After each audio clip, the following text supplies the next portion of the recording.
Aqui me sinto em uma comunidade acolhedora, diversa e interessante.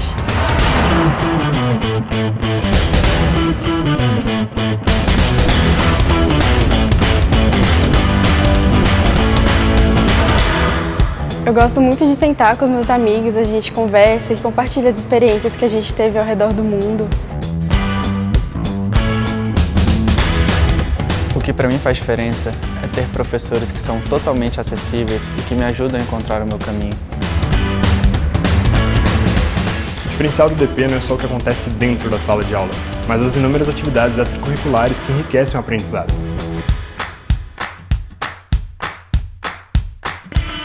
Aqui encontrei colegas que são inspiração, tanto pelo que pensam quanto pelo que fazem.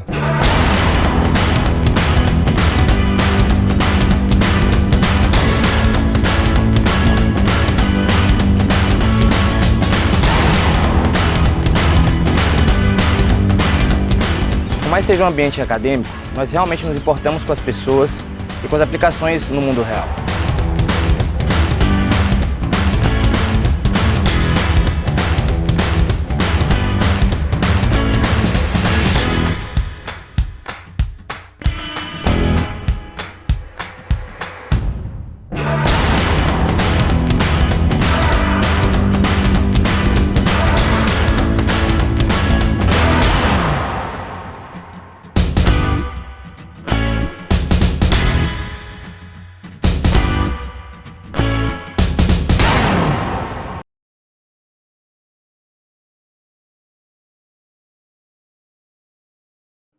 Olá, pessoal. Vocês conseguem me ouvir? Me respondam aí pelo chat se já estão me ouvindo, se eu posso começar a aula, por favor. Opa, tem um monte de gente aí, né? Então, beleza. Renato, Remo, beleza. Então, vou começar pela apresentação. A aula de hoje é sobre Python Pandas.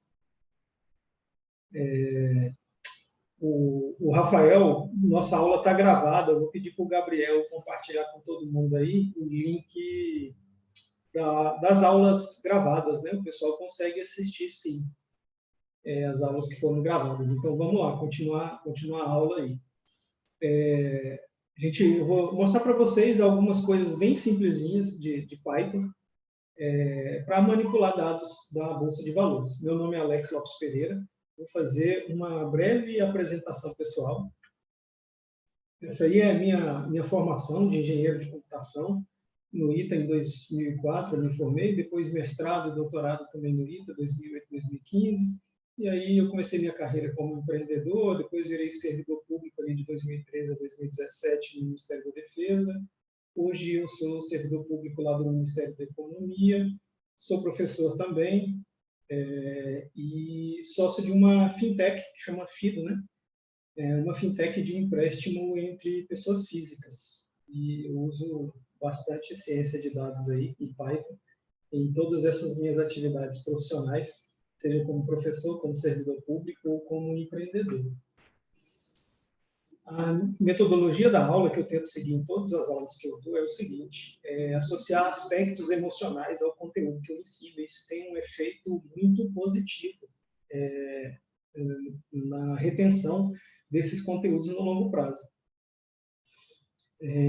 Então, a gente pode aprender ciência de dados com exemplos práticos, interessantes, curiosos e emotivos. E, com isso, a minha meta em 1h30 é conseguir converter vocês, sim, amantes da ciência de dados, e vocês terem certeza, não, é isso aqui que eu quero fazer para a minha vida, isso aqui que eu vou continuar estudando daqui em diante. Então, se depois dessa 1h30 eu não conseguir converter vocês, eu não atingi minha meta. Alguns exemplos bem emotivos que a gente pode citar, que a gente poderia usar para dar uma aula nos dias atuais, por exemplo, saúde, Covid, qualquer aula que a gente der sobre esse assunto, falar do que aconteceu no Brasil e no mundo, provável que a gente conseguisse arrancar muitas emoções aí das pessoas, principalmente se a gente entrar nos assuntos mais polêmicos, mas fazendo análise de dados, claro. E outro assunto também bastante emotivo é quando mexe no seu bolso, principalmente quando a gente consegue te dar recomendações de como fazer dinheiro, né? E a aula de hoje vai ser sobre a Bolsa de Valores. A aula anterior, o Gabriel vai postar um link aí, o pessoal está perguntando, tá? O pessoal está me ouvindo, viu, Thiago? Eu pedi no início da aula a confirmação se o pessoal estava me ouvindo. Deve ser o seu áudio aí. Bom, vamos falar um pouquinho rapidamente, tem que ser muito rápido para a gente ir para o Python, a gente vai falar um pouquinho da Bolsa de Valores. Primeira coisa que eu queria falar é tome muito cuidado. Os investidores, pessoas físicas, que a gente chama ele de retailer, né? Aquelas pessoas que investem um pouquinho de dinheiro, um pouquinho das suas economias, eles são famosos por fazer besteira com o seu próprio recurso e jogar dinheiro fora e perder realmente. Enquanto aqueles que têm bastante recurso, inclusive para investir na tecnologia, nas análises de dados, e também no seu capital de giro para fazer o dinheiro girar, esses acabam ficando com uma boa parcela do dinheiro. Então, eu diria que boa parte dos investidores, esses mais inexperientes que começam a investir, né, e a experimentar, eles acham que eles estão num brinquedinho ali, num parque de diversões, brincando daquele jeito, enquanto, na verdade, eles estão ali na boca do jacaré. A Pamela está dizendo que o som está baixo. Como é que vocês estão me ouvindo aí, pessoal? O Adriano falou que está tranquilo, aqui está excelente, então vamos continuar. Vamos continuar, todo mundo está ouvindo bem ali. Então tá bom. Então, palavras de um economista, prêmio Nobel em economia. Investimento de curto prazo na Bolsa de Valores, aquele que você fica tentando fazer o seu dinheiro girar e fazer mágica, ele mais se aproxima de um jogo de dado do que de um jogo de pôquer. E alguns investidores, eles têm aquela fiel esperança de que eles conseguem ler o mercado e conseguem ter alguma habilidade, alguma competência que sistematicamente vai fazer ele ganhar dinheiro. Então, esse economista aqui, Daniel Kahneman, ele diz que esses investimentos de curto prazo, eles se aproximam mais de um jogo de dado que é totalmente aleatório, não tem muita competência da parte do jogador, do que de um jogo de pôquer, enquanto você consegue ler o seu adversário e tentar prever as ações do seu adversário. Por que as pessoas estão na boca do jacaré achando que estão num parque de diversão? Por que isso acontece? Isso é devido a alguns viéses cognitivos. Aversão a perdas é um viés cognitivo estudado por uns psicólogos, segundo Daniel Kahneman, entre outros.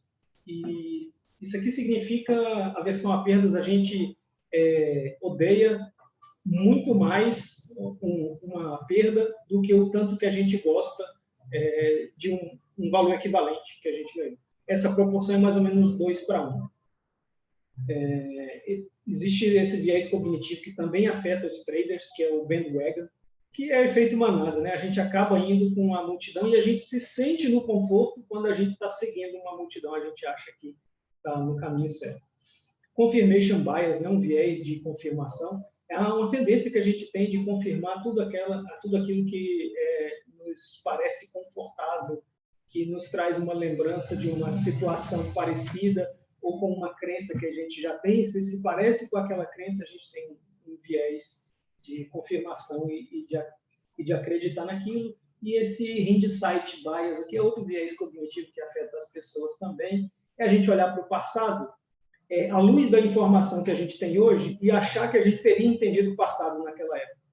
Ok, você teria entendido o passado naquela época com as informações que você tem hoje. Não é justo da sua parte olhar para o passado e dizer, não, mas como que eu não enxerguei isso? Então, você não está sendo justo nem com você mesmo, nem com ninguém. Se você continuar com esse viés cognitivo, você não vai conseguir adotar uma abordagem eficiente de investimento. Se vocês tiverem interesse sobre a definição, exemplos desses e outros viés cognitivos, eu coloquei um link aqui. Eu vou passar bem rápido sobre esses assuntos aqui, aí vocês, depois, para aprofundar, vocês vão nos links que eu vou colocar. Bom, onde eu tirei todo esse conhecimento para eu não jogar meu dinheiro no lixo e não fazer como os investidores inexperientes que simplesmente acham que estão lá naquele parquinho de diversão, enquanto na verdade estão na boca do jacaré. Eu li esses 4 livros aí e eles conseguiram me fazer enxergar que eu estava na boca do jacaré. Então, se vocês quiserem esse conhecimento aí, de fazer uma avaliação de risco mais coerente, sem esses vieses cognitivos, sem essa ilusão toda, eu recomendo esses 4 livros para vocês, depois vocês podem se aprofundar. Num desses livros, que foi o Misbehaving, do Richard Thaler, que também é um prêmio Nobel de Economia, eu encontrei um comentário bastante interessante sobre a hipótese do mercado eficiente. Existia uma polêmica no passado e boa parte dos economistas acreditavam que essa hipótese ela não havia um contra-exemplo, que ela era perfeita, né? Acreditava cegamente na validade dessa hipótese. Bom, o Richard Thaler ele encontrou alguns contra-exemplos que mostraram que essa hipótese não é válida. Essa hipótese ela tem 2 componentes: o preço está sempre correto e ninguém bate o mercado. O que significa que ninguém bate o mercado? There's no free lunch, não existe almoço grátis. Por quê? Porque todas as informações estão públicas. Então, a hipótese por trás disso é que ninguém vai conseguir bater o mercado porque no mercado de ações todas as informações estão públicas e todo mundo seria capaz de chegar àquela mesma informação. Então, em tese, o preço estaria sempre correto. O fato é que o Richard Thaler ele encontrou contra-exemplos para essas 2 partes, esses 2 componentes da hipótese, né? Eu trouxe um dos exemplos aqui que ele encontrou, um excesso de reação, overreaction, a uma métrica muito famosa entre os investidores, a métrica que a gente chama de PL, que é o preço por ação dividido pelo lucro por ação. Basicamente, a gente encontra se uma ação está cara ou barata, comparando com o lucro, com o dividendo que ela tem rendido para os seus investidores. Bom, se o preço está baixo comparado com outras ações em relação ao lucro, em tese é um bom investimento a se fazer, né?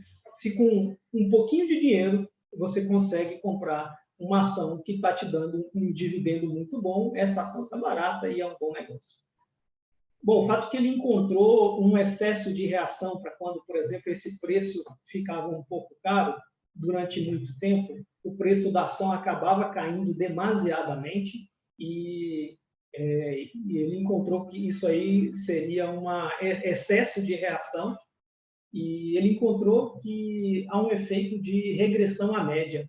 Regressão à média é quando, por exemplo, você tem um evento que ele ocorre dentro de uma distribuição matemática, por exemplo, com uma média e um desvio padrão, e aí se por algum tempo algumas amostras foram coletadas num extremo da sua curva normal, em outras amostras existe uma tendência muito grande para ele manter a média e o desvio padrão, de você encontrar outras amostras no outro extremo dessa distribuição. E aí ele encontrou um overreaction para essa relação PL e depois uma regressão à média. E essa regressão à média, ela entra em contradição com esse primeiro componente dessa hipótese de que o preço está sempre correto. Ele explica em mais detalhes lá no capítulo 21 do livro dele, e ele dá outros exemplos de por que essa hipótese aqui ela não está sempre correta. Mas ela está correta em muitas situações, você pode considerar que essa hipótese está correta. Mantenha em mente que é muito difícil você bater o mercado. É muito difícil você enxergar uma coisa que ninguém enxergou. Vamos lá. Existem 2 tipos de análise, basicamente. Uma análise fundamentalista e uma análise técnica. A análise fundamentalista ela leva em conta balanços, análise setorial de um mercado, análise macroeconômica dos componentes da macroeconomia, estudo da gestão da empresa, tendências de consumo. E aí, isso aqui você vai buscar informações na empresa e na economia para tentar prever para onde vai, por exemplo, o preço de uma ação de uma empresa. Existe também uma análise técnica ou uma análise gráfica. Eu, particularmente, eu não acredito na eficiência da análise técnica no longo prazo. Esse é um assunto bastante polêmico, tem gente que acredita, tem gente que não. Se você acredita, tudo bem, pode ir para frente, pode colocar o seu dinheiro aí. Eu prefiro esse tipo de análise aqui, né? Então, vamos lá. A gente vai estudar um pouquinho sobre correlação na aula de hoje, e aí eu queria explicar um pouquinho sobre correlação e o que significa isso no contexto da aula de hoje. Vou dar 2 exemplos que não são da aula de hoje e a gente parte para um exemplo para a aula de hoje. Eu trouxe o primeiro exemplo sobre correlação, uma correlação entre 2 variáveis que são inimagináveis. O consumo de chocolate per capita no eixo X e a quantidade de prêmio Nobel no eixo Y. Quantidade de prêmio Nobel por 10 milhões de habitantes. Aqui você pode ver uma relação positiva entre essas 2 variáveis. Quanto mais consumo per capita de chocolate, maior a quantidade de prêmio Nobel nos países. Essa é uma relação interessante, apesar de não haver causalidade. E aí eu lembro de vocês de uma frase muito famosa na ciência de dados: correlação não implica em causalidade. Guardem essa frase, porque ela é uma frase muito importante. Então, nesse exemplo, o que essa frase significaria? Não basta que a gente chegue com 10 toneladas de chocolate lá na Somália, não vai sair prêmio Nobel da Somália num curto ou médio prazo. A não ser que a gente invista em educação, ciência e tecnologia, não vai sair um prêmio Nobel da Somália, um prêmio Nobel de tecnologia ali, enfim, né? E aí é isso. Correlação não implica em causalidade. Quando que você consegue ter uma relação de causalidade? Quando você fizer uma intervenção e essa intervenção gerar um resultado. Como é que você consegue medir isso? Por exemplo, com aqueles experimentos controlados, com grupos de controle, com placebo, em que você faz experimentos equivalentes ao que a gente faz lá na medicina para testar remédios. Bom, um outro exemplo bastante engraçado que eu trago aqui é uma pesquisa do OkCupido. O OkCupido era um site parecido com o aplicativo que hoje o pessoal conhece, o Tinder. O OkCupido ele foi lançado um pouco antes e ele se disseminou muito nos Estados Unidos, nem tanto no Brasil. E eles fizeram uma pesquisa entre os usuários para saber quais são as perguntas que, teoricamente, as pessoas acham irrelevantes e que tem muito a dizer sobre cada uma dessas pessoas nesse contexto de dating. E eles encontraram que o gosto pela cerveja é o melhor preditor se um homem ou uma mulher vai querer sexo no primeiro encontro. Então, eu achei bastante interessante essa correlação, e correlação, mais uma vez, não implica em causalidade, então não dá para aplicar para um indivíduo específico, não dá para você dizer, ele gosta de cerveja, então ele vai querer sexo no primeiro dia. Isso aqui é uma correlação, e correlação não implica causalidade. Coloquei o link para esse artigo científico que está em cima e essa reportagem que está ali embaixo, se vocês quiserem mais detalhes, os dois são bastante interessantes. Mais informação sobre o coeficiente de correlação.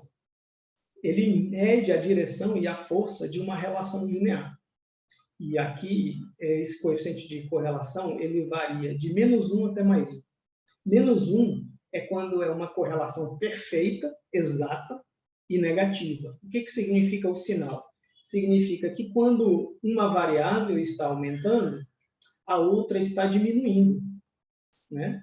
Se você tem esse ponto aqui, se você aumentar o seu eixo X, o seu eixo Y vai diminuir, o seu eixo Y diminui para cá. Então, se você aumenta um e diminui o outro, isso é uma correlação negativa. Agora, se você aumentar o eixo X e o seu eixo Y também, o valor do eixo Y também aumentar, isso aí é uma correlação positiva, ok. E quando que ela é diferente de 1, entre 0 e 1? Quando ela não for perfeita e os pontos não caírem todos em cima da mesma reta, que é esse exemplo aqui, né? Os pontos não estão perfeitamente em cima dessa reta. E quando ela é zero? Quando for totalmente aleatoriamente distribuída. Eu queria fazer uma breve revisão de como se faz essa conta para encontrar esse coeficiente de correlação. É muito simples. Imagina que você tem uma lista de pessoas, a altura, o peso, e aqui eu vou calcular agora a altura em unidade padrão. Como é que eu faço para fazer a altura em unidade padrão? Bom, primeiro eu tiro a média.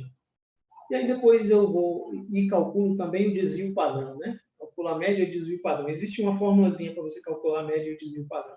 Aí eu vou aplicar isso aqui em cada um desses valores e encontrar o seu respectivo desvio padrão. Eu vou pegar 185 menos a média, que é 170, dividir pelo desvio padrão, eu encontro 88. E vou fazer isso com cada um desses que estão aqui. E aí eu vou encontrar... o 88 aqui é o peso, né? Eu encontro 1,34. Então, se eu fizer 185 menos 170 dividido pelo desvio padrão, eu encontro 1,34. Vou aplicar para todos esses e vou encontrar todas essas alturas em unidade padrão. Depois eu vou fazer a mesma coisa para o peso.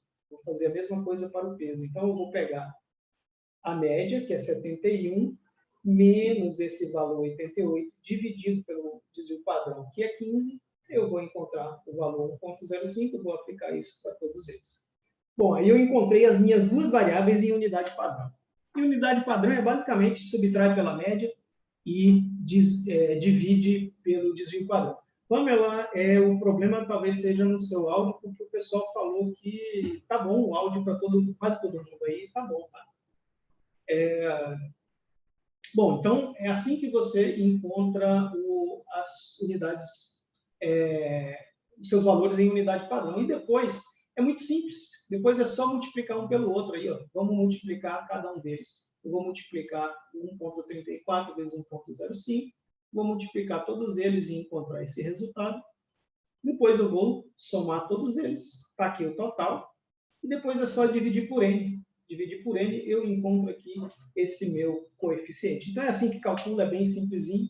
E aí, o que eu queria atentar aqui para vocês sempre que houver uma relação, quando eles mantiverem o sinal, esses dois componentes aqui mantiverem o mesmo sinal, quando isso aqui for negativo e esse aqui for, por exemplo, positivo, e eles sempre mantiverem essa relação,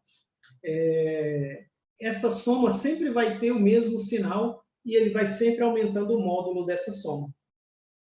Então, esse coeficiente vai tender a um valor maior. Agora, quando uma hora isso aqui for positivo e esse negativo, e outra hora esse aqui for positivo e esse aqui positivo, essa soma aqui, uma hora vai dar positivo, outra hora vai dar negativo, ela vai se cancelando e vai dar um valor baixo. Então, quando eu tenho um valor baixo, eu tenho essa correlação aqui de pontos que não estão exatos. Quando eles estão totalmente aleatórios, eu tenho uma correlação zero. Então, é isso. Interpretação da correlação. A alta correlação quando a distância à média de uma variável oscilar consistentemente com a distância da outra variável. Então, quando um valor de uma variável ela varia muito em relação à média e a outra variável também varia muito em relação à média, houver uma variação consistente, aí essa correlação vai ser grande. Quando outra varia pouco, a outra também, uma varia pouco e a outra também varia pouco, também é consistente. E aí, nesse caso, a correlação também vai ser grande. Então, quando a variação for consistente, a correlação vai ser grande. Não depende de unidade de medida, então eu posso encontrar correlação entre várias coisas, né? Eu encontrei correlação aqui entre o consumo de chocolate per capita aqui e a quantidade de prêmio Nobel. E nesse caso aqui eu estou encontrando uma correlação entre altura e peso. Então, independe de unidade de medida. Pode-se, por exemplo, medir correlação entre peso e altura, quantidade de televisores e o desempenho do ensino médio.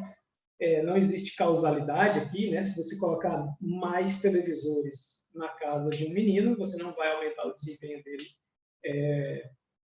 no ensino médio. Provavelmente a relação de causalidade aqui está com a renda per capita da família, está mais ou menos por aí. E ele é adimensional porque a gente usa esse score padronizado aqui, que é adimensional. E agora, o que correlação tem a ver com a nossa aula de hoje? Porque a gente vai usar correlação para proteger os seus investimentos com diversificação. Então, vamos lá. Uma estratégia bem aceita para você diversificar os seus investimentos é investir em ativos não correlacionados. Ativos correlacionados, o que vai acontecer? Quando você tiver crise num ativo, todos os que estiverem altamente correlacionados com ele também vão estar em crise. E aí, se você investe em ativos descorrelacionados, pode ocorrer de um estar em baixa enquanto o outro está em alta. Como estimar o nível de correlação entre dois ativos? Por exemplo, na Bolsa de Valores, você pode avaliar a correlação entre a cotação diária. Você pode avaliar a correlação da cotação diária de duas ações, por exemplo, que vai ser o conteúdo da aula de hoje. Nós vamos fazer isso aqui na aula de hoje. Porém, essa análise que a gente vai fazer, ela ainda está sujeita a eventos catastróficos, por exemplo, eventos do tipo cisne negro, que são eventos catastróficos e raros e imprevisíveis. A definição está num dos livros que eu recomendei que vocês leiam, que é o livro Black Swan, do Nassim Taleb. Tem a versão dele em português também. É óbvio que você pode diversificar. Para ficar bem diversificado, você deveria sair dos seus ativos e não colocar eles só, por exemplo, na Bolsa de Valores. Mas hoje, por um motivo para eu ensinar Python para vocês, eu vou fazer uma relação de correlação entre ações na Bolsa de Valores, mas óbvio que você pode diversificar os seus investimentos além da Bolsa de Valores. Coloquei exemplos aqui de outras coisas que não são nem renda fixa, nem Bolsa de Valores. Por exemplo, empréstimo entre pessoas físicas, esse é um tipo de investimento que está começando a ficar popular, fundos imobiliários, entre outros. Só que não faz parte da aula de hoje a gente analisar outros investimentos, porque o foco aqui é ensinar Python e nem tanto a economia dos investimentos. Vamos partir para um pouquinho de aula de Python agora. Primeira coisa que eu queria colocar, alguém quer escrever no chat aí, de onde veio o termo Python que é usado na linguagem Python, né? Veio da cobra que chama Python, ou veio de um seriado que chama Monty Python? O pessoal já está respondendo aí, o pessoal já sabe, né? Vem do Monty Python, aí, do seriado. Então, beleza. Eu queria só apresentar uma comparaçãozinha para vocês de por que hoje eu invisto na minha carreira profissional em Python, por que eu acho que é recomendado que vocês invistam na sua carreira em Python, principalmente se você está começando agora e não tem uma experiência prévia em R. Caso você tenha uma experiência prévia em R, aí tem que ser analisado caso a caso, o custo de aprendizado, mas se você estiver começando agora para escolher uma linguagem, realmente a recomendação é Python, porque ele está numa curva muito mais acelerada do que o R, né? Enfim, e aí os dois vão se cruzar ali em algum momento. Essa métrica, a métrica que eu estou usando aqui, é a quantidade de questões por mês no Stack Overflow, só que isso aqui é um proxy para muita coisa, né? Isso aqui é um proxy para a quantidade de emprego, isso aqui pode ser um proxy para eventualmente até salário, enfim. Um proxy para a quantidade de ferramentas disponíveis, quantidade de bibliotecas disponíveis ao redor do mundo, enfim, em cada uma das linguagens. Eu também queria apresentar para vocês um diagrama bastante interessante que eu fiz. Eu fiz o download, tem como fazer o download de todos os cadernos notebook do Kaggle. Kaggle é um site de competição, basicamente de ciência de dados e competição de problemas de TI. E aí as pessoas do mundo inteiro vão lá e postam suas soluções em cadernos do Jupyter Notebook. E aí tem como você fazer o download de todos. Eu fiz um programa lá, um script para fazer o download de todos usando Python, claro. E, bom, aí depois de eu fazer todos esses downloads, eu coloquei um analisador léxico com um pouquinho de NLP ali para fazer uma nuvem de palavras disso aí e encontrar quais eram os termos mais recorrentes entre os principais cientistas de dados do mundo inteiro. Hoje o Kaggle é uma grande referência para a propriedade intelectual em ciência de dados. Então, isso aqui significa um conjunto de termos, de vocabulário que um aluno precisa estar sabendo para estar fazendo coisas equivalentes ao que são publicadas no Kaggle. Óbvio que aqui não tem todas as palavras de tudo que está no Kaggle, mas tem as mais importantes, as mais recorrentes, que é por onde você deve começar. E aqui, por falar por onde você deve começar, eu já circulei umas palavrazinhas aí, que são as mais importantes, que eu recomendo que é por onde vocês devem começar. E hoje a gente, nas aulas anteriores, vocês já treinaram algumas dessas aí, hoje a gente vai treinar algumas novas e talvez fortalecer algumas que vocês já estudaram. A aula de hoje eu vou usar 3 cadernos notebook que eu fiz e compartilhei com vocês. Eles estão nesse link do GitHub. Para você acessar a maneira mais prática, para você acessar um caderno do Jupyter Notebook hoje, é no Colab. E a gente, nesse curso aqui, a gente está usando o Colab. Então, você vai clicar e logar com a sua conta do Google, do Colab. Depois você vai lá em File, Abrir, colocar o link no chat, né? Colocar o link no chat, só um segundo, eu coloco o link no chat aí, só um segundo. Só um segundo, o colega está pedindo aí. Aqui. Vou colocar esse link no chat aqui, vamos ver se vai para todo mundo aqui. Está aqui. Aí, vamos voltar para a aula. Voltar para a aula. Então, está lá no chat, né? E aí você vai lá em File, Abrir, File, Open, e depois seleciona a opção GitHub. Eu já coloquei marcado em vermelhinho aqui, onde é que você tem que clicar para acessar tudo isso aí. Abrir o GitHub, depois você vai ter que digitar lá o meu nome completo, Alex Lopes Pereira. Depois você vai ter que selecionar o repositório desse mini curso, que é esse nome que está aí. E aí, os únicos 3 arquivos que aparecem lá, os únicos 4 arquivos que aparecem lá, são esses cadernos Jupyter e o PDF da aula de hoje. O PDF da aula de hoje também está aqui. Então, ok. Uma breve revisãozinha de alguns conceitos que a gente vai usar na aula de Python, né? Sintaxe do Python, você usa o 2 pontos para sinalizar o início de uma sentença composta. O conteúdo das sentenças compostas é alinhado com tabs, sem chaves. Em outras linguagens, elas usam chaves para alinhar as sentenças, né, e colocar dentro de um mesmo nesting, que a gente chama isso aqui. Esse conjunto de sentenças aqui, a gente chama de alinhamento, em inglês a gente chama de nesting. E aí, em Python, a gente usa o tab, ou espaços, né, para simbolizar esse alinhamento. Em outras linguagens, você usaria o abre e fecha chaves. E, para simbolizar aqui o início de uma sentença composta, você usa os 2 pontos. Então, por exemplo, o if ele é uma sentença composta, o if else também é uma sentença composta. O ponto e vírgula ele é opcional. E ele é útil para quando você quer escrever 2 sentenças ou mais numa mesma linha.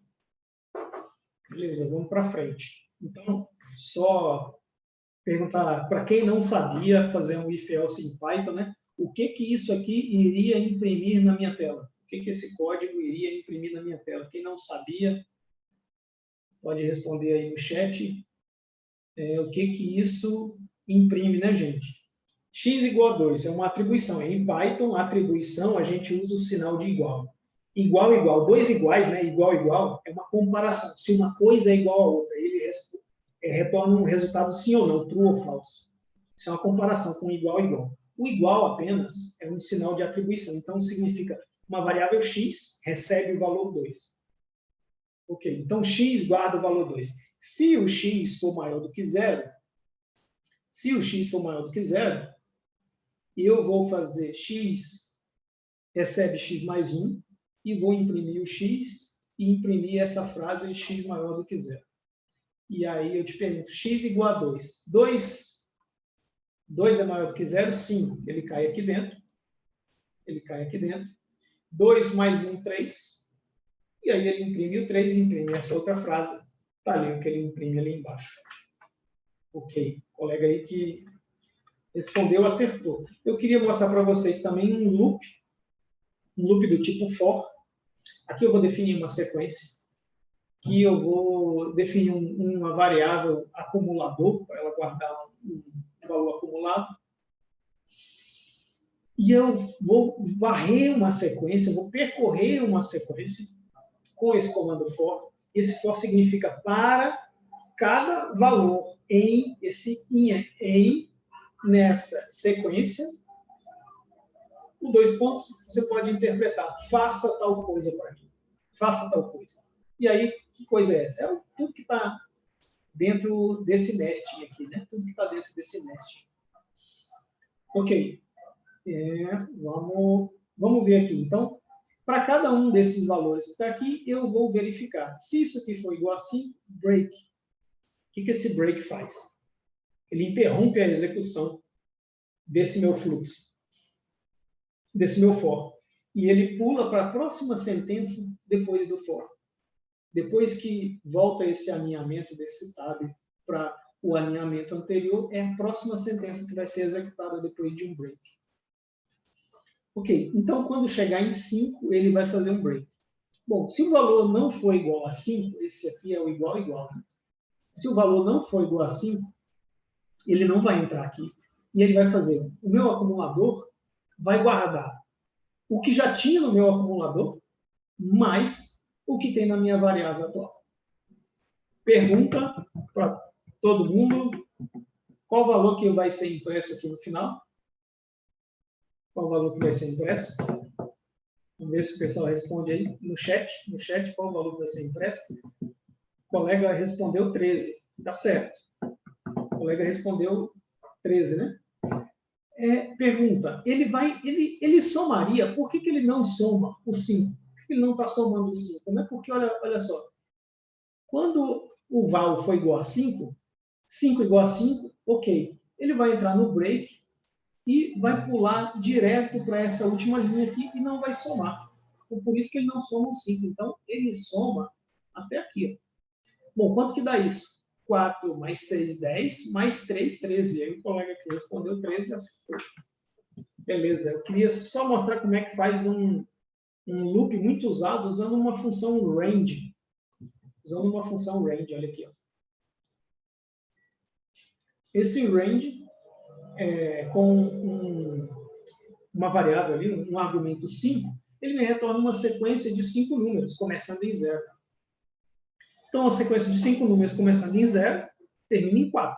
Né? São 5 números aqui, ó, 3 números aqui, mais 2 são 5. 5 números ali começando em 0, termina em 4. Ok. Mas eu também posso colocar o intervalo inicial, se eu quiser, de 2 até 6 com um intervalo aberto. Né? De 2 até 6 com um intervalo aberto. Ok. Esse intervalo aberto na matemática a gente simboliza com uma bolinha aberta. Né? Então, eu estou aqui, ó, no intervalo aberto ali. Ó. Números inteiros de 2 até 6 com intervalo aberto é 2, 3, 4 e 5, né? Com intervalo aberto. Então, esse range aqui, ele vai me retornar um intervalo aberto de 2 até 6. Ok. E o que ele vai imprimir agora para mim aqui? O que ele vai imprimir? Nesse loop. Alguém coloca aí para mim? O que ele vai imprimir? Vai ser impresso aí no chat? Alguém coloca no chat aí?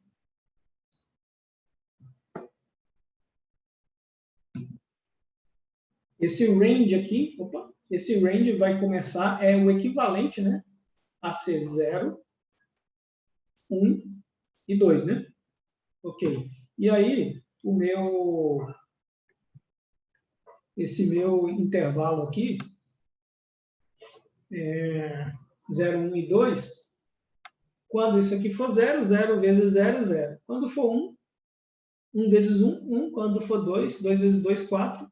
O colega que escreveu 0, 1, 4 acertou, né? 0, 1, 4 acertou. Ok. Agora eu queria mostrar para vocês um conceitozinho de lista. Lista é uma sequência de tamanho variável e conteúdo mutável. Pode conter objetos de vários tipos. A gente define uma lista com colchetes, aqui os colchetes, e eu posso usar a função append para inserir os elementos e usar a função pop, por exemplo, para remover elementos. Então, aqui eu estou criando a minha lista, estou adicionando um elemento 9. Aqui eu estou removendo pelo índice, então eu estou removendo o elemento de índice 1. Esse aqui é o índice 0 e esse aqui é o índice 1 de uma lista. Ok, e aqui eu vou remover pelo valor. Então, o pop ele remove pelo índice e o remove ele remove pelo valor. Vamos imprimir aqui o que vai ser impresso nisso tudo. Bom, eu imprimi a minha lista original do jeito que eu tinha, depois eu imprimi ela depois de ter adicionado um número 9 com o comando append, depois eu imprimi ela de novo, depois de ter tirado o elemento de índice 1, que é o segundo elemento da minha lista. Depois eu imprimi de novo, depois de ter removido o elemento por valor. Eu removi o valor 0, e aí sobrou aquilo aí. Vamos precisar também, na aula de hoje, para fazer essa análise que eu vou demonstrar para vocês aqui, deixa eu colocar, vou mandar reconectar aqui. Eu coloquei todos esses códigos que eu estou mostrando no slide para vocês, todos eles estão prontos já aqui nesse caderno do Jupyter. Todos eles estão aqui. Só mostrar para vocês por que a gente vai precisar da função lambda. Vamos lá no GitHub e acessar um notebook.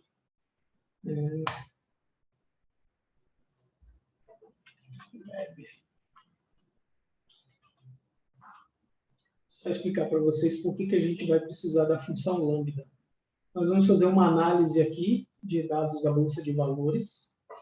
E aí eu vou precisar aplicar essa função lambda para calcular a data de ontem, de todos os elementos de um data frame, né? De todas as linhas de um data frame.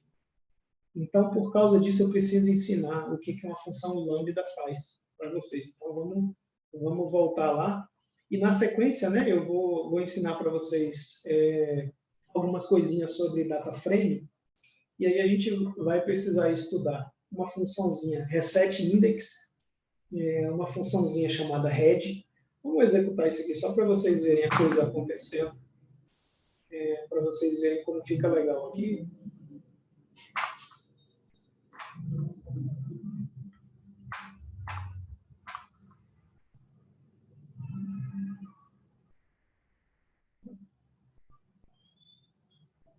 Ele não fez esse download aqui, ele não está querendo fazer o download, eu executo o local aqui na minha máquina para ele fazer esse download aqui. Vamos lá para o slide agora que eu vou mostrar a função lambda para vocês. Função lambda são funções definidas em uma única sentença. O resultado é o retorno de um valor. São definidas pelo keyword lambda. Não existe um significado especial para esse termo lambda. Os desenvolvedores do Python não tinham outro nome para escolher. Escolheram lambda, mas eles poderiam ter escolhido qualquer outro nome. E aí, como é que você vai interpretar uma função lambda? A minha recomendação é essa aqui. Ó. Quando você estiver lendo a sua função lambda, leia da seguinte forma. Estamos definindo uma função anônima que faz tal coisa com a variável de entrada. Vamos treinar essa frasezinha aqui para ajudar vocês. Então, essa função lambda ela é dita anônima porque a gente não dá um nome para ela. Por exemplo, quando eu crio uma função normal, eu estou dando um nome para ela, que é esse aqui, exemplo. Esse exemplo. E a minha função lambda, eu só estou declarando o parâmetro de entrada, não estou declarando um nome para essa função. Estou guardando ela numa variável. Ok. Mas vamos estudar aqui o que essa função lambda está fazendo aqui nesse caso. que essa função lambda está fazendo aqui. Ó. Eu criei uma função normal, que ela recebe como entrada um valor x, e ela retorna x vezes 2. Eu criei uma função lambda equivalente, que recebe como argumento um valor x e retorna x vezes 2. Então, o que eu consigo fazer com uma função normal, eu consigo fazer com a função lambda. Vamos aplicar isso num exemplo um pouco mais prático para entender para que serve. Bom, esse mesmo exemplo do slide anterior. E agora eu vou criar uma outra função em que eu vou aplicar funções genéricas que eu vou receber como parâmetro. Eu vou receber como parâmetro aqui uma função e uma lista. E eu vou fazer alguma operação sobre essa lista que está definida nessa minha função. Que função é essa? Vai ser o meu desenvolvedor que vai criar essa função, e nesse momento aqui, esse código ele não sabe que função é essa. No momento da declaração da minha função apply, a gente não sabe o que tem na função f. Ok, e aí existem duas maneiras aqui para a gente aplicar essa função apply to list. Uma usando a função exemplo, outra usando uma função lambda anônima, e os dois vão gerar o mesmo resultado. Ou seja, eles vão pegar essa lista aqui e multiplicar esse valor por 2. Cada um desses valores. A gente vai precisar dessa função lambda para calcular a data de ontem. Por quê? Eu quero calcular a diferença percentual, o crescimento ou o decréscimo, a variação percentual, no valor da minha ação de hoje para ontem.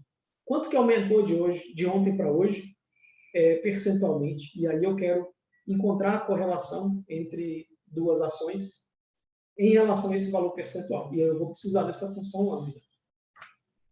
Então, eu vou repassar com vocês aqui cada uma das coisinhas que a gente vai usar na aula de hoje, né? Bom, criar uma função lambda para ordenar uma lista. Eu vou apresentar mais um exemplo com função lambda, só porque ela é um pouquinho abstrata. Eu tenho aqui uma lista de strings, e agora eu vou ordenar essa lista de strings criando uma função lambda e passando nesse argumento key da função sort.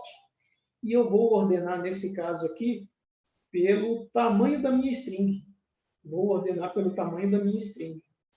Com essa função sort de string, ela recebe uma outra função de ordenação. E aí ela aplica essa função de ordenação sobre cada elemento da minha lista, e o resultado é usado para ordenar os elementos da minha lista. O que sai? Bom, sai a ordenação que eu pedi, pelo tamanho da string. Eu vou usar também essa função, daqui a pouco, já daqui 5 minutinhos, eu vou usar essa função datetime para pegar uma string e transformar num objeto de data que o Python consegue fazer operação com ele. Ok. Então, o Python tem essa biblioteca chamada datetime, ela é útil para gerenciar dados do tipo data, date, né, em inglês, data em português. Por exemplo, para converter uma string para data e vice-versa. Como que eu faço para converter uma string para esse formato datetime? datetime.strptime. E aí eu passo a minha string e aqui umas diretivas, né? Uma formatação que vai estar compatível com a minha data. Aí você me pergunta, cara, como é que eu vou saber o que é porcentagem D, o que é porcentagem M, o que é porcentagem Y? Tudo bem que é intuitivo, que é dia, mês e ano, em inglês, mas alguns não são intuitivos, né? Por exemplo, hora, minuto e segundo, talvez o minuto aqui você confundisse com o mês aqui, o que é um M, o que é o outro. Por isso que eu coloco aqui um link para você consultar todas essas diretivas, e aí ele vai te dizer lá o mês, o dia, o ano, o dia da semana, o mês do ano em texto resumido, enfim, tudo isso vai estar nesse link aqui. Como que eu faço para transformar uma data no formato datetime para string? Eu vou fazer d.strftime e aí passar aqui o formato do meu output. nesse caso aqui, no exemplo que eu estou colocando para vocês, eu queria o ano com Y maiúsculo, é o ano com 4 dígitos. Tracinho mês, tracinho dia. E aí ele imprime para mim aqui. Ok, beleza. A gente vai usar essas duas coisas, a função lambda e o datetime, na sequência. Outra coisa que a gente vai usar é esse... Agora eu vou começar a entrar no conceito de data frame aí, né?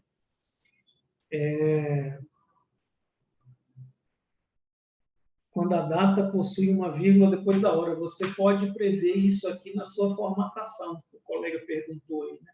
Depois a gente faz um teste, depois o colega que me perguntou sobre a vírgula, a gente pode fazer um teste. Me lembro na hora que a gente estiver codificando lá na prática, eu faço isso para você. Só você me lembrar. Agora vamos entrar no Pandas, né? O Pandas não significa um ursinho panda, ele significa lá Painel Data, o autor que criou essa biblioteca estava pensando em Painel Data, que é dado em formato tabular. Mas óbvio que existe muita piadinha aí, né, de associar o urso panda ao Pandas. Bom, a gente vai precisar criar data frames na aula de hoje. Eu vou apresentar de novo como cria um data frame, mas eu sei que já foi apresentado na aula anterior. Um data frame, ele representa uma tabela retangular de dados. Ele contém uma coleção de colunas ordenadas, por exemplo, uma coleção de colunas aqui, ordenadas, onde cada coluna pode conter diferentes tipos de dados, booleano, inteiro, string, enfim, vários tipos de dados. Quase qualquer objeto pode ser colocado dentro de um data frame. E ele tem uma linha e uma coluna de índice. Isso aqui é uma linha de índice, e isso aqui é uma coluna de índice. Ok. Beleza. E aí, como é que eu faço para criar um data frame? Eu importo a minha biblioteca Pandas e dou um apelido para ela de PD. Então, quando eu estiver escrevendo PD, significa a biblioteca Pandas. E aí, lá dentro vai ter um método construtor de um objeto DataFrame, que chama DataFrame, e eu passo para ele um dicionário com essa sintaxe, ele consegue construir para mim esse DataFrame. O escopo da aula de hoje, que a gente vai precisar para fazer essa análise, que é uma análise econômica simples, mas em termos de Python ela não é tão simples, porque ela usa eu diria que dois métodos aqui que são pouco intuitivos, eu diria.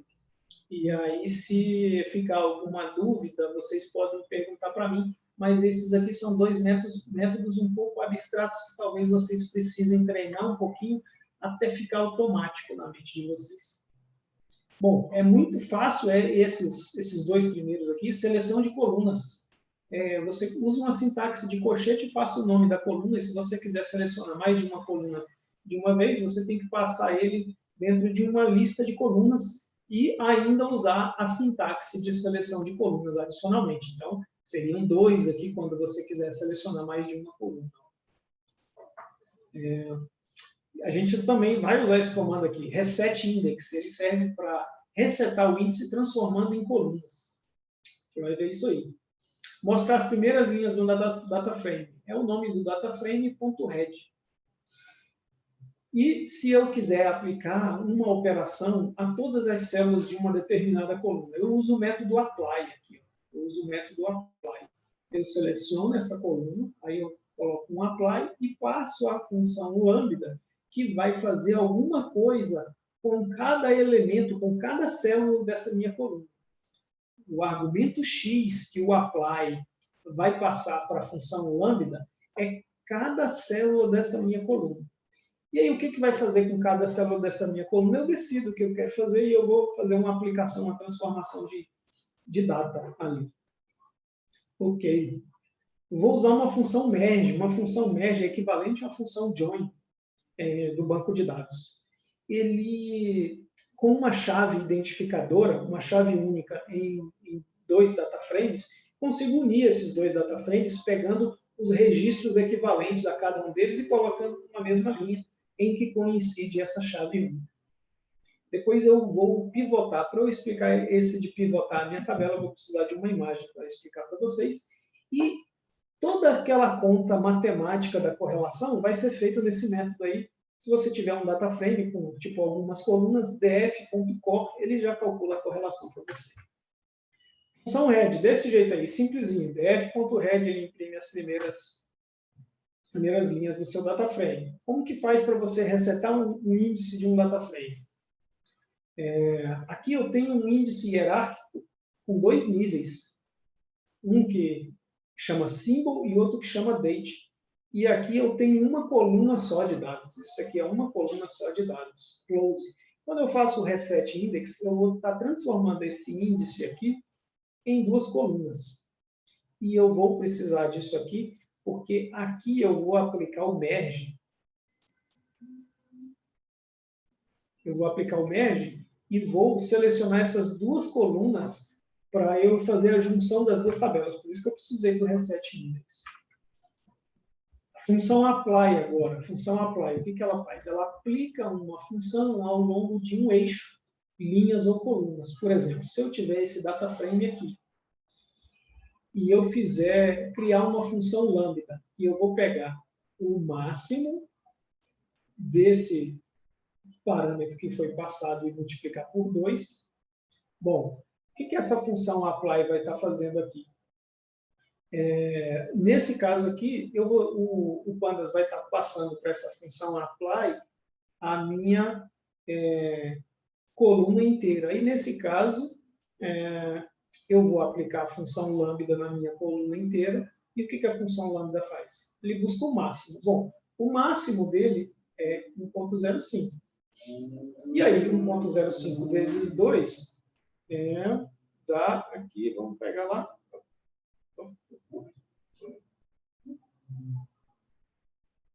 Eu vou ter que executar isso aqui no meu... mudei a imagem, eu vou ter que executar no meu código aqui para mostrar para vocês. Vamos lá, da sintaxe do Python.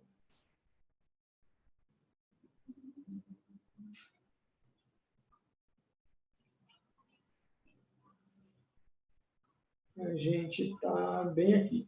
Então, vamos criar, ele pega, nesse caso, ele está pegando, se eu passar o argumento como coluna, ele pega o máximo de cada coluna. Se eu passar o argumento linha, e aí ele pega o máximo de cada linha. Vamos criar o data frame aqui. Opa, vamos importar o...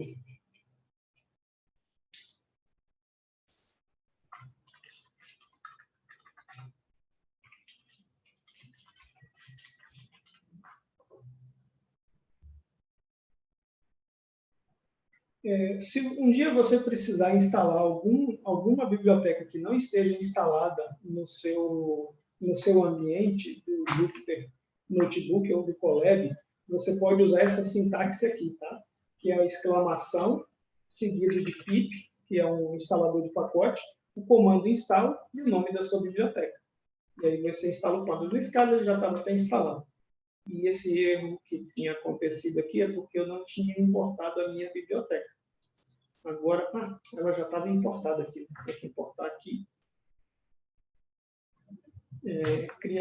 Criou. Vamos testar aqui o head. O head funciona.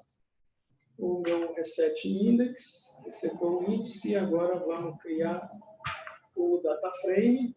E o data frame eu queria mostrar para vocês agora o resultado em que ele vai aplicar isso aqui ao longo das linhas, né? Olha só, ele vai aplicar isso aqui ao longo das linhas.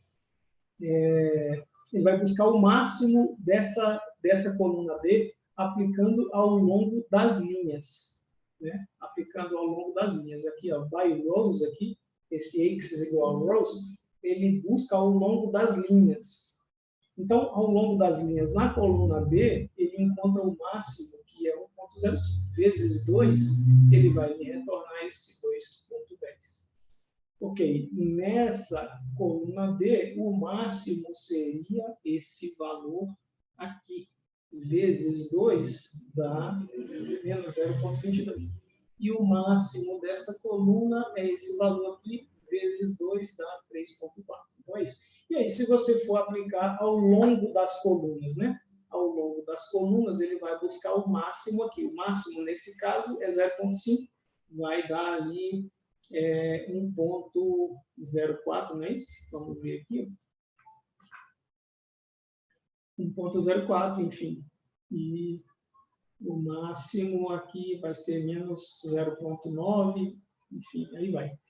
Beleza. Se eu fizer o df.apply sem passar nada, ele vai assumir que é ao longo dos rows aqui, ó. Ele vai assumir que é ao longo dos rows. E aí, como é que faz para você entender? Quando você passar um parâmetro aqui e ele fizer alguma coisa que ele assumiu que você queria uma determinada coisa, por que ele assumiu que eu queria ao longo das linhas aqui?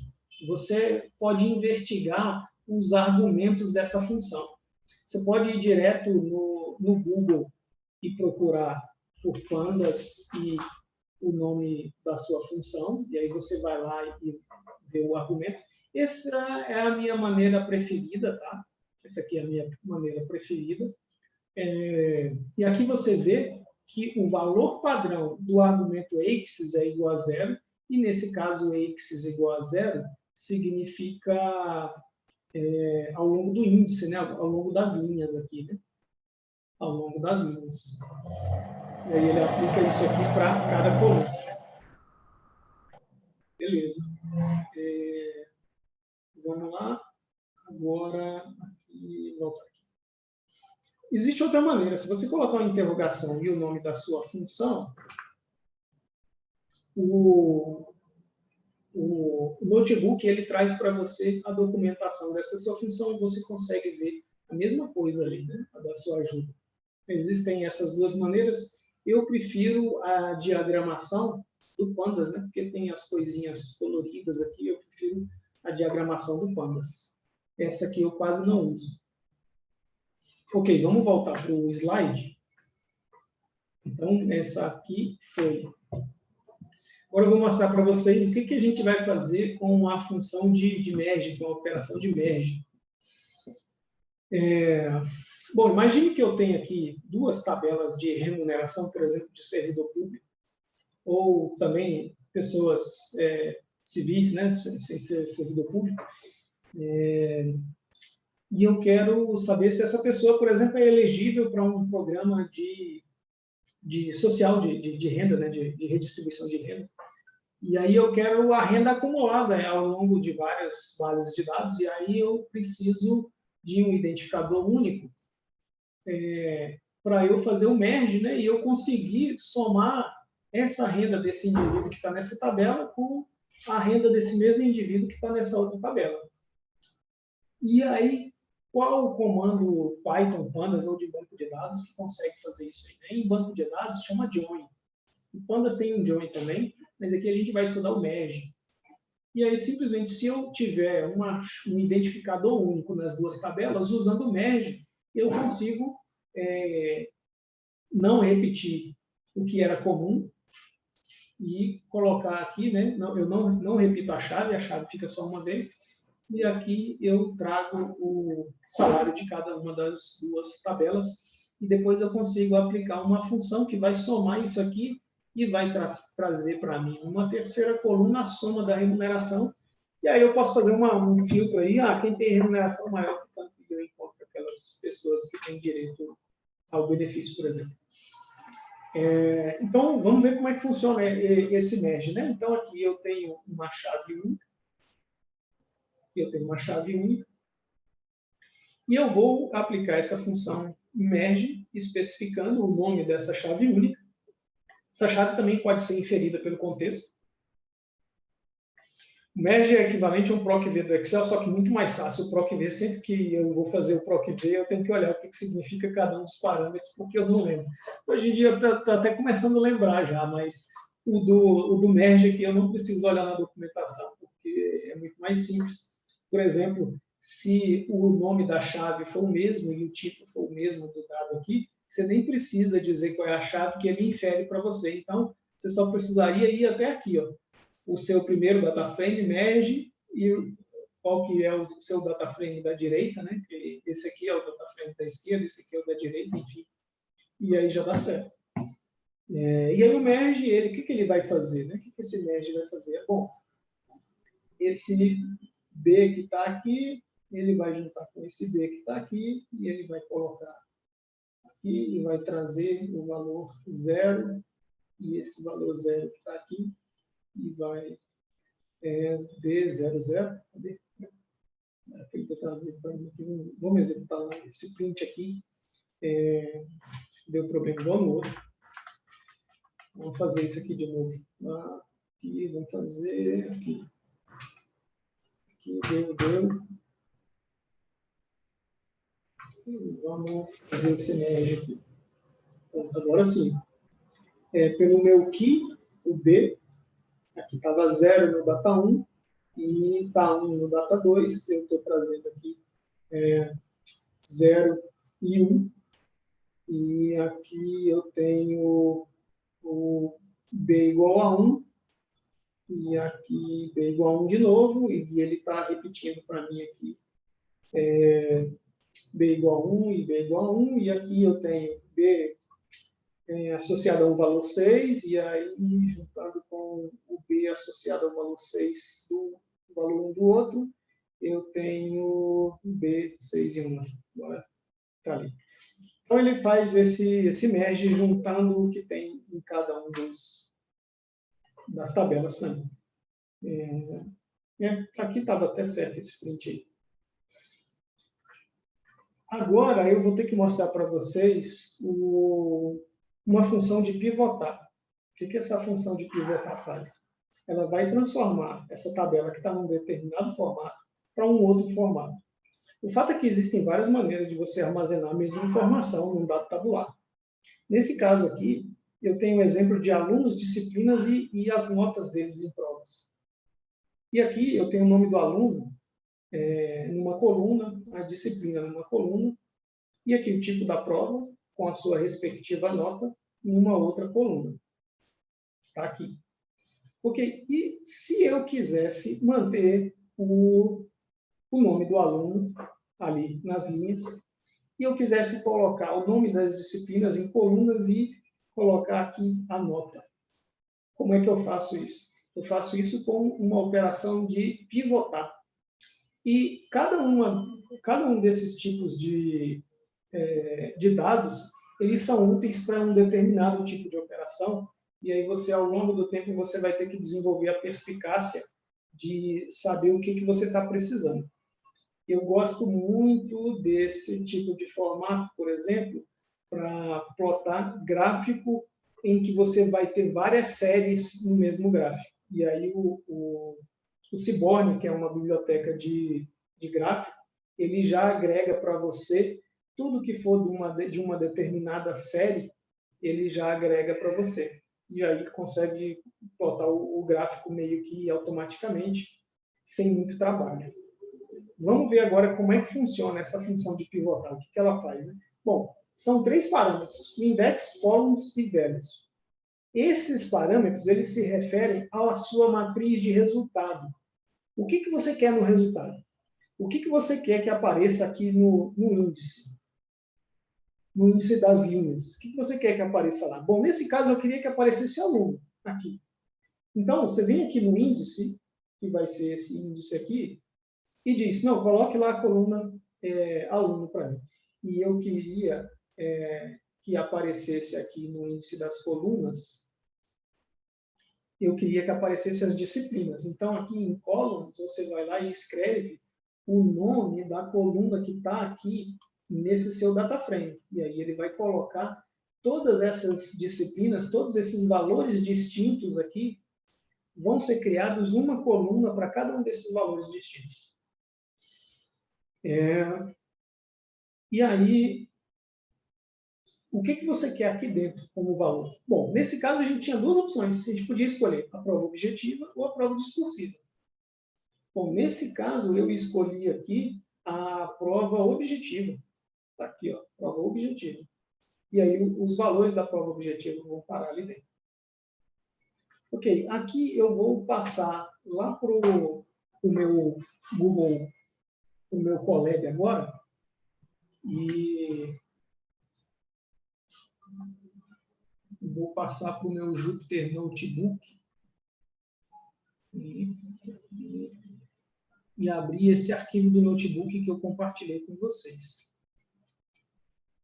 Só um segundo.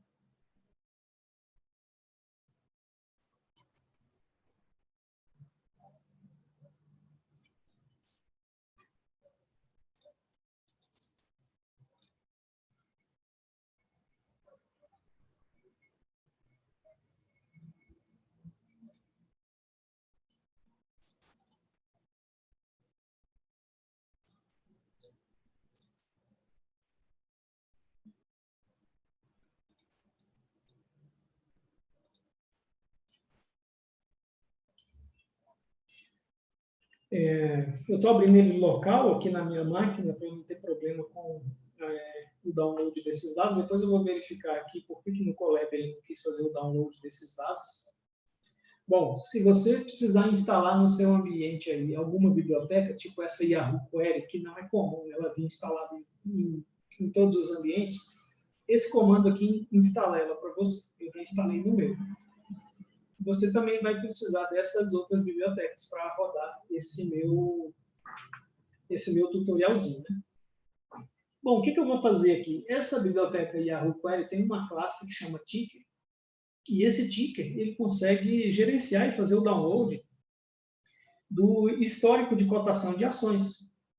Basta que para isso eu passe uma lista de símbolos que existem lá no Yahoo Finance, né? Ele vai lá no Yahoo Finance e puxa esses dados de lá. E aí, esse objeto Ticker, ele tem um método que chama History, que é buscar dados históricos.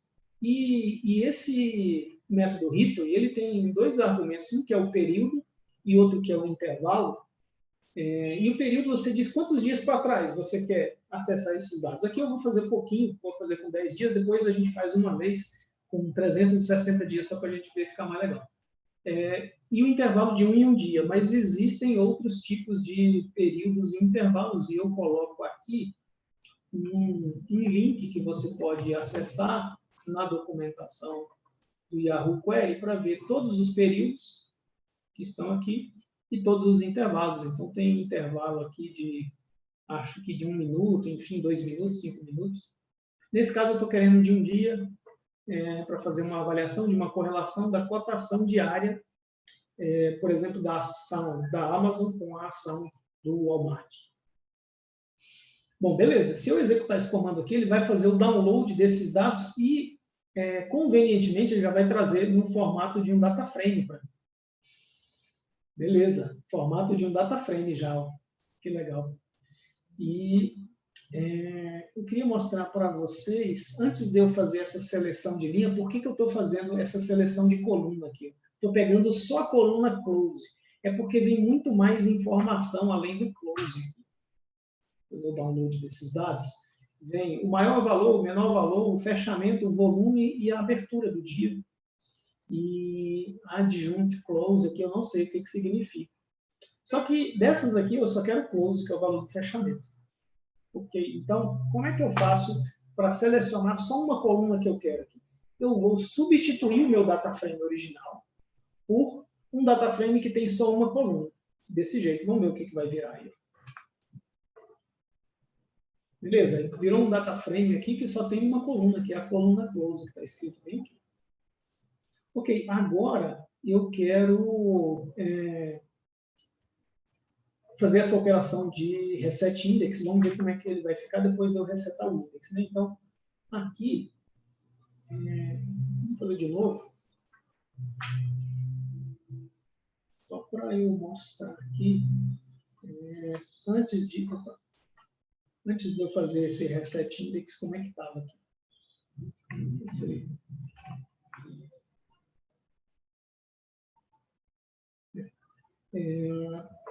Ele tem um índice hierárquico de 2 níveis, que é esse Amazon e o Date. Eu queria apresentar isso nesse formato. Vamos colocar nesse formato só para vocês verem o índice hierárquico aqui. Tem um índice hierárquico, que é o symbol e o date. E aí, quando eu fizer o reset index, esse índice hierárquico aqui, ele vai virar 2 colunas. Vamos fazer de novo, só para eu pegar uma coluna ali. Ok, beleza. Vamos fazer o reset index e ver como é que ele fica aí, ó. Ele vira 2 colunas. Beleza. Agora, eu tenho tem um outro comandozinho bastante interessante aqui, ó. bf.info.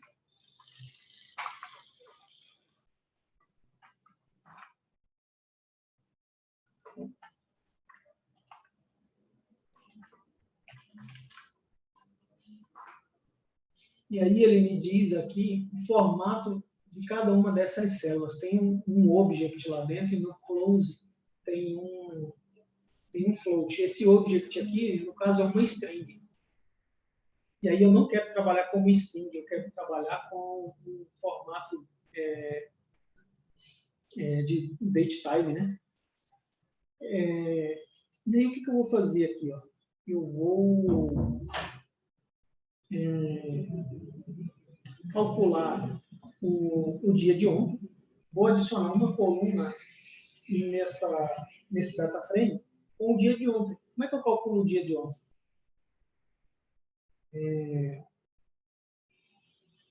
Nesse caso, né, eu vou mais um dia aqui, vai ser o dia de amanhã, né, no caso. Vamos lá.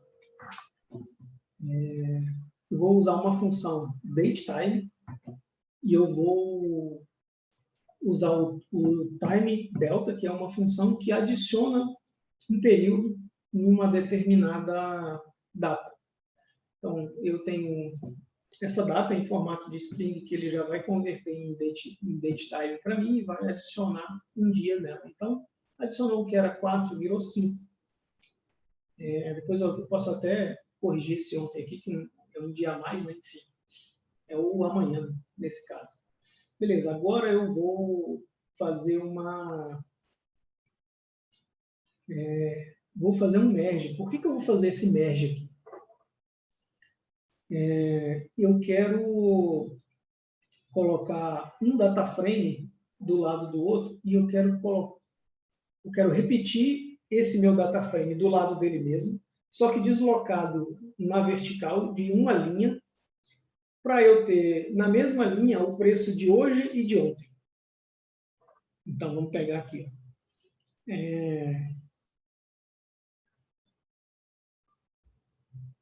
Eu vou fazer um merge agora. Então, vai ser um merge dele com ele mesmo.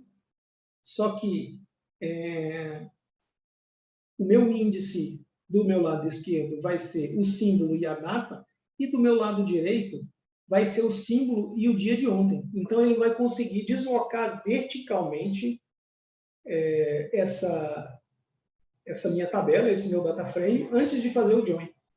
Vamos ver como é que vai ficar isso aqui. Olha, e eu usei como esse último parâmetro de sufixo, eu não usei nada no sufixo do lado esquerdo e usei deslocado no sufixo do lado direito. E vamos ver aqui.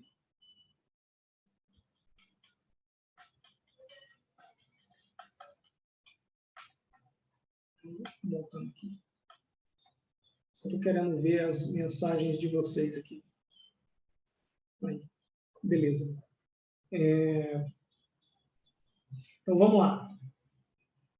Eu criei um merge de um data frame dele com ele mesmo, só que deslocado de um dia.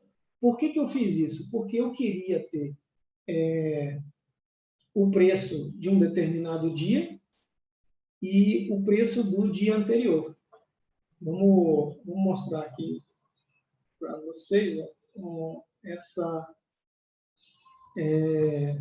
o preço desse dia está batendo com o preço do outro dia, enfim, o preço desse dia está batendo com o preço do dia anterior, só que eu tenho eles na mesma linha, e aí eu consigo subtrair e encontrar a diferença percentual entre eles. Vou mostrar isso aqui no meu slide para vocês. Olha só, eu fiz um exemplo aqui.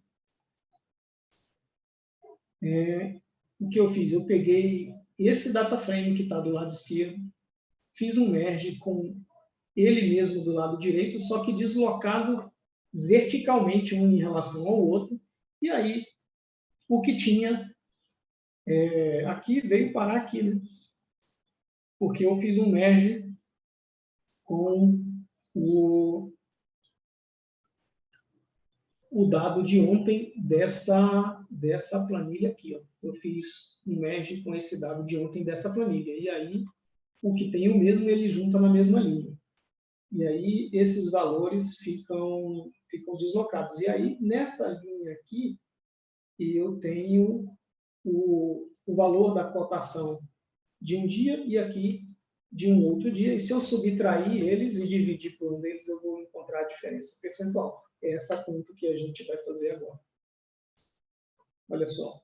Como é que eu faço para encontrar a diferença percentual? Eu vou pegar o fechamento menos o fechamento deslocado de um dia e dividir pelo fechamento deslocado, e eu vou encontrar aqui, criando mais uma coluna, eu vou encontrar aqui a minha diferença percentual. Então, o que eu estou fazendo aqui com essa conta? Eu estou pegando o fechamento menos o fechamento de um dia deslocado, e dividindo por esse fechamento e encontrando esse valor percentual. Isso aqui, dessa ação aqui, né? Dessa ação da Amazon, e aqui embaixo da ação do Walmart. Ok, então a diferença percentual está aí. Como é que eu faço agora para calcular a correlação entre elas? Vamos ver aqui. Ó. Antes de eu calcular a correlação, eu vou ter que pivotar isso aqui. Por que eu vou pivotar isso aqui? Porque eu quero esses dados aqui em colunas.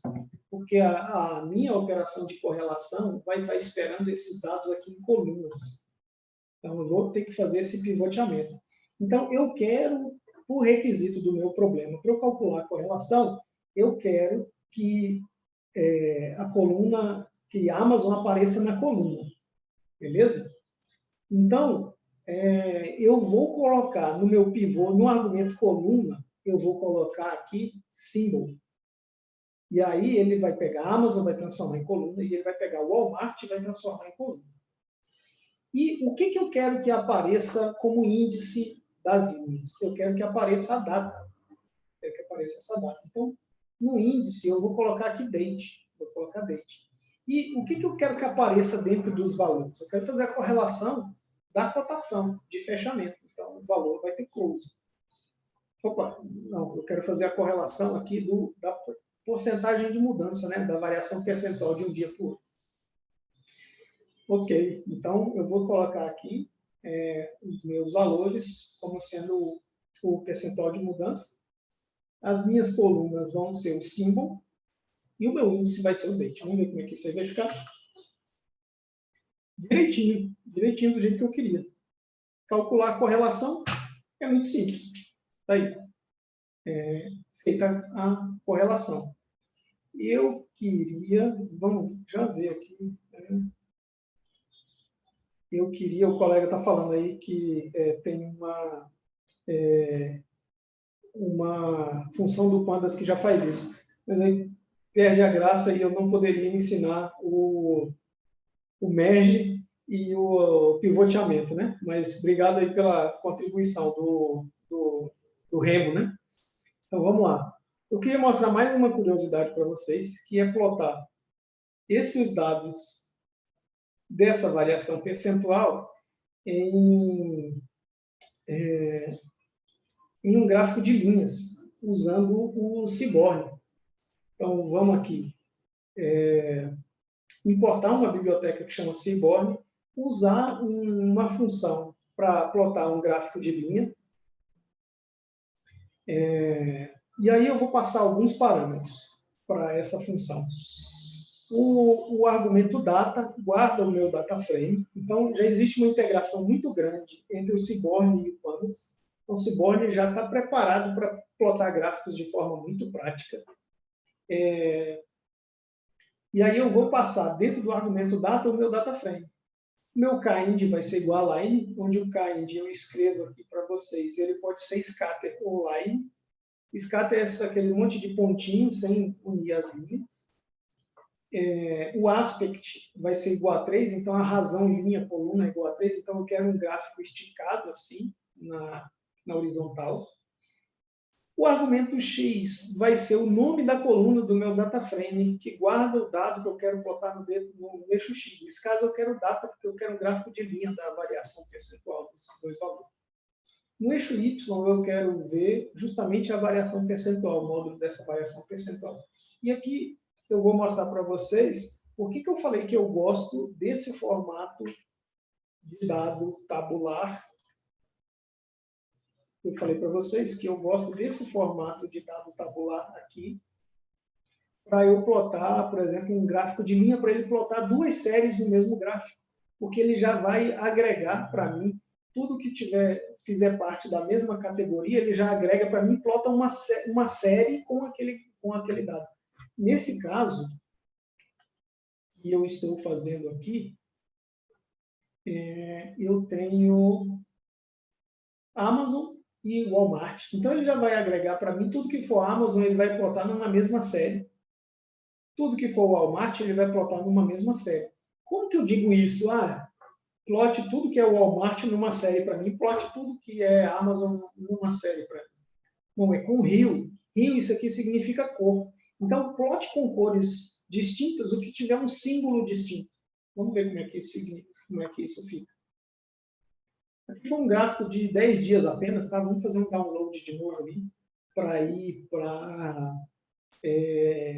1 ano agora, e a gente vai ver esse gráfico aí de 1 ano, mas já dá para você ver aqui como é conveniente você usar o Seaborn para plotar um gráfico com várias séries, e aí você usa o argumento Rio para simbolizar o que você quer agregar em cada uma das séries, e ele já plota, por exemplo, a legenda para você, enfim. Vamos só fazer aqui, botar 180 dias aqui, vai? Vou fazer rapidinho. E vamos calcular tudo ali. Tá aí. Traça o gráfico para vocês aí. Eu vou abrir agora para perguntas. Eu lembro que tinha um colega que tinha dúvidas sobre o date time. Se o colega quiser perguntar, pode perguntar. E abrir para mais perguntas dos colegas aí. Podem escrever no chat, que eu estou de olho aqui. O colega que queria, por exemplo, fazer uma operação diferente com data. Enquanto vocês visualizam isso, eu vou mostrar para vocês vou mostrar no slide primeiro. Aqui vai acabar a parte da teoria da aula, né? Enfim, eu trouxe uma tarefinha muito básica, muito elementar, caso vocês queiram. A apresentação ela está no GitHub, tá? A apresentação está nesse GitHub aqui, ó. Tem uma pasta lá chamada Slides. Dentro desse GitHub a apresentação está lá.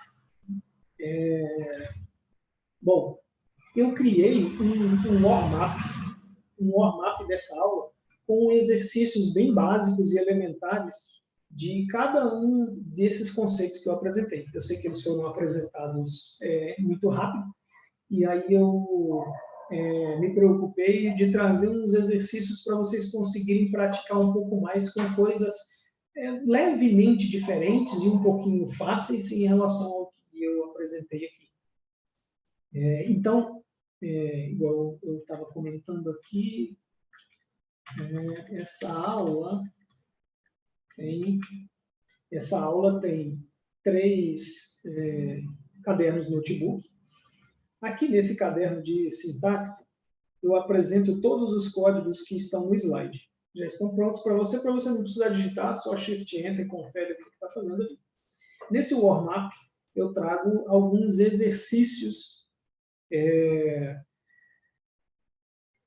Eu trago alguns exercícios para vocês resolverem. alguns exercícios bem simples e até bem imediatos para quem não tem experiência ainda, teve dúvidas sobre cada uma das coisas, quer ver um exemplo um pouco diferente, vai lá nesse warm-up, tem um exercício para você fazer, ele não está respondido.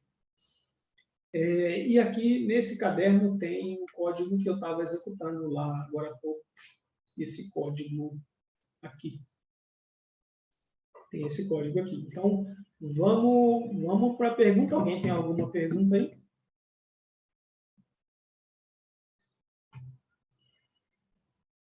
Vou ler aqui o que tem no chat. O Harley falou, pode ser, mas aí, tipo, se tiver fazendo uma carteira de vários ativos.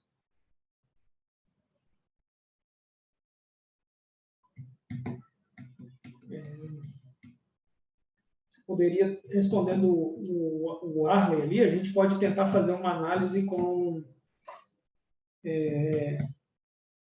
de correlação. Eu consigo correlacionar coisas com unidades distintas. Se for tudo cotação de preço de vários ativos diferentes, é a mesma unidade, né, que seria moeda.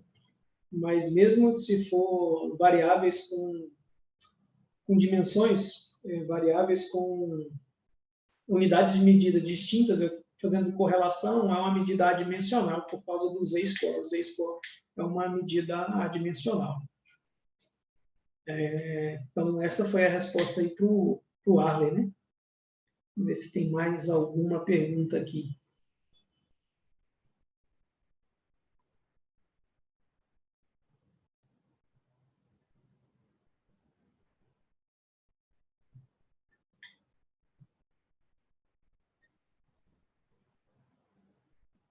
Beleza.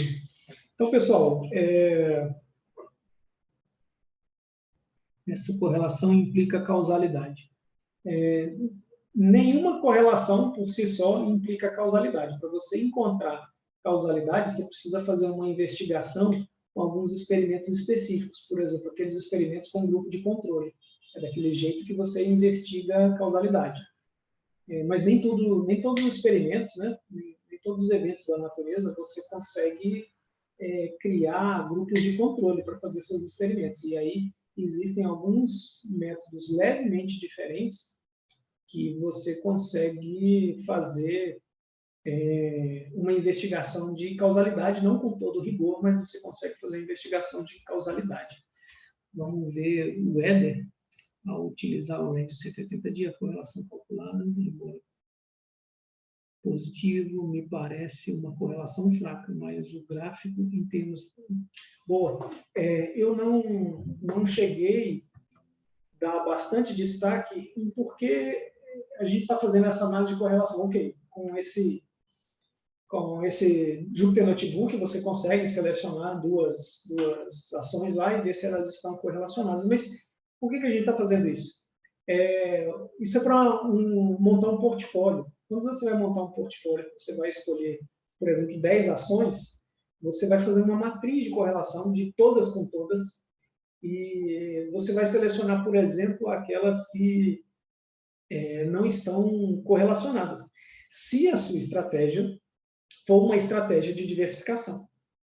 Claro, se você tiver uma estratégia diferente, você nem precisa fazer a análise de correlação para a diversificação, mas caso sua estratégia seja diversificar o seu portfólio em ações, a análise de correlação é excelente, é uma das melhores métricas para fazer a diversificação de portfólio. Esse mesmo... o colega está perguntando aí, esse mesmo Yahoo Query, ele baixa da B3. Vamos baixar da B3 aqui. Vou colocar aqui só 10 dias, e eu vou colocar um negócio ali que está na B3, NVDC, acho que é assim, e TSLA 34, vamos ver se ele vai baixar.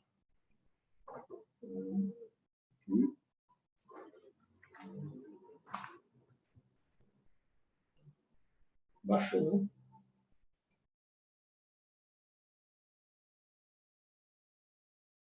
Lá no Yahoo.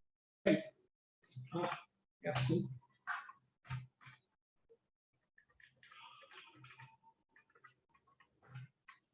Vamos ver se assim dá. Pronto. Esses dois dados estão na B3, tá? Essas duas ações, elas estão na B3. Todos os símbolos listados no Yahoo Query. No Yahoo Finance, né? Vou colocar aqui, ó. Yahoo... É daqui que ele pega, né? Yahoo Finance. Tudo que tiver aqui no Yahoo Finance, você vai encontrar no Yahoo Query, porque o Yahoo Query ele vem pegado aqui. Eu vou colocar lá no chat para vocês. Aqui. Agora, como é que eu consigo todas as listas? Tem que ir em algum menu deles aqui e buscar a lista de todas as cotações, né? Mas em algum lugar vai ter essa lista de todas as cotações. Deixa eu ver a outra pergunta do colega aqui. O colega, o Remo, me ajudou ali com o B3.SA, né? Onde você recomendaria pegar os dados de balanço para análise fundamentalista? O Yahoo Finance, ele tem também, mas você tem que assinar, tá? É uma funcionalidade paga do Yahoo Finance. E aí depois você consegue usar essas bibliotecas. Acho que o próprio Yahoo Query ele consegue fazer esse download desses dados de balanço para vocês. E se você pagar, você tem acesso a uma infinidade de informações das empresas ali. Além de coisas contábeis, tem um monte de outros dados sobre as empresas que você consegue ter acesso.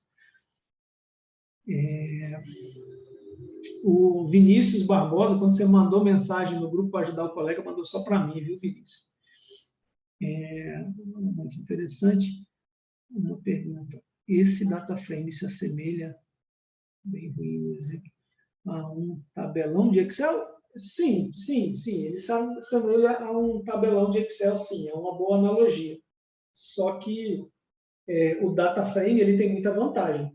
Por exemplo, tente carregar um arquivo CSV de 200 megabytes no seu Excel. Você vai ter muito problema para isso. O seu Excel provavelmente vai travar isso com 200 MB, que já é pouca coisa.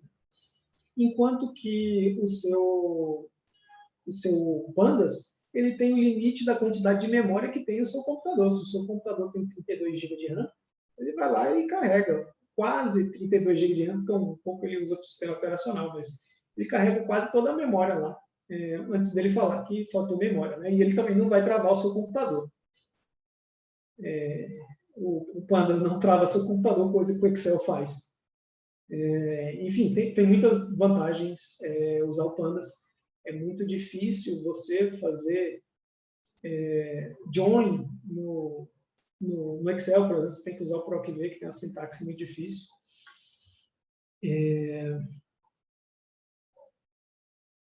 O colega disse que pode pegar esse statusinvest.com, não conheço. Eu conheço um outro que chama investing.com, esse também é muito bom. A apresentação está dentro de um diretório chamado Slides, tá? Eu acho que está lá a apresentação.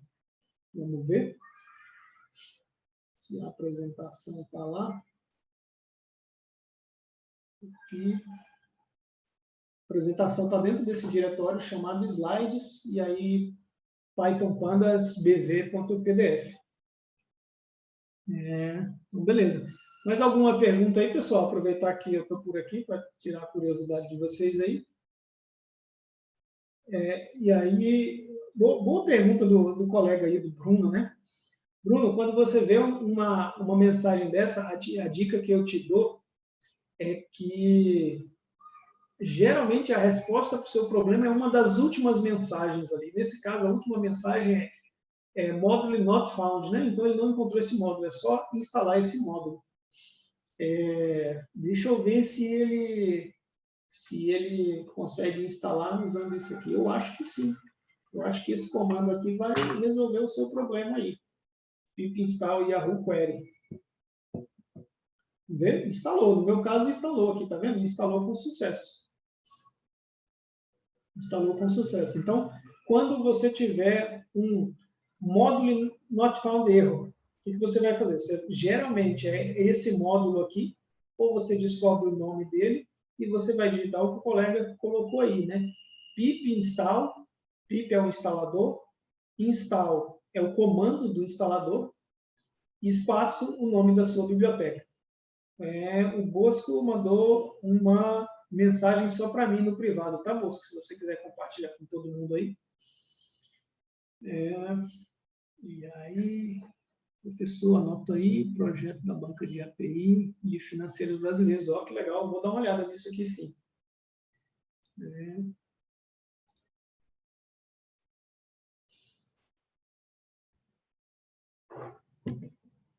Mas eu entrei no mundo da tecnologia ali com uns 15 anos de idade, mais ou menos. Entrei no mundo da tecnologia com uns 15 anos de idade e hoje já estou com 39.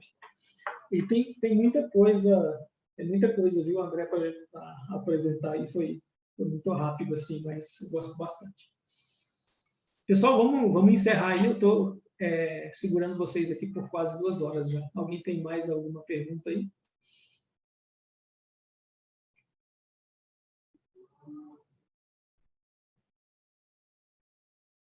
Beleza, Júlio. Obrigado. Onde tem bons exemplos de raciocínio para montar uma correlação, para montar um portfólio, ou testes de backtrace em Python no GitHub. Eu assisti um podcast muito bom, deixa eu ver se eu consigo recuperar aqui, no Data Hackers. Vamos colocar aqui, Data Hackers, isso aqui, podcast. Bom, eu ouço todos os podcasts do Data Hackers, é uma comunidade de cientistas de dados brasileira, né? Os podcasts são em português, eles são de uma qualidade muito boa e eles também têm como é que chama? Uma comunicação por e-mail semanal, uma newsletter semanal, né? Em que toda semana eles mandam o que está rolando de bom no mundo da ciência de dados no mundo inteiro. Eles já fazem uma curadoria para você, e aí você nem tem muito trabalho para ir atrás do que está bombando aí, o que está rolando no mundo de ciência de dados. Então, você entra aqui e assina a newsletter, você recebe aí a curadoria deles, é muito boa. E eu ouço todos os podcasts deles. E eles têm um podcast lá sobre investimento na Bolsa de Valores. Não sei se eu vou conseguir recuperar, eu acho que é esse aqui. E aí aqui eu peguei umas fontes de informação muito boas, várias bibliotecas. Talvez aqui tenha o que o colega perguntou aqui, o colega está perguntando. Lembro que nesse podcast eles falaram muito dos backtests e os exemplos, né, de análises que podem ser feitas. Eu, particularmente, gosto de algumas análises, por exemplo, qual hora do dia que tem, por exemplo, a maior frequência em termos de média e desvio padrão do pico de ações de um dia, por exemplo. Essa é uma análise que eu não fiz, mas eu queria saber, né, se o pico, na média, ocorre numa determinada hora do dia de um conjunto de ações que eu esteja monitorando, por exemplo. Se eu tiver uma expectativa, eu nunca fiz essa análise, mas se eu tiver uma expectativa de hora, mais ou menos, de vale, de pico, eu poderia montar um backtest, né, para saber se isso realmente ocorre, se eu poderia comprar no vale e vender no pico diariamente e validar se isso eventualmente daria certo. Uma análise que eu tive curiosidade, mas eu não tive tempo de fazer ainda. Então tá, pessoal, boa noite. Vamos encerrar. Gabriel, vamos encerrar aí, o que você acha?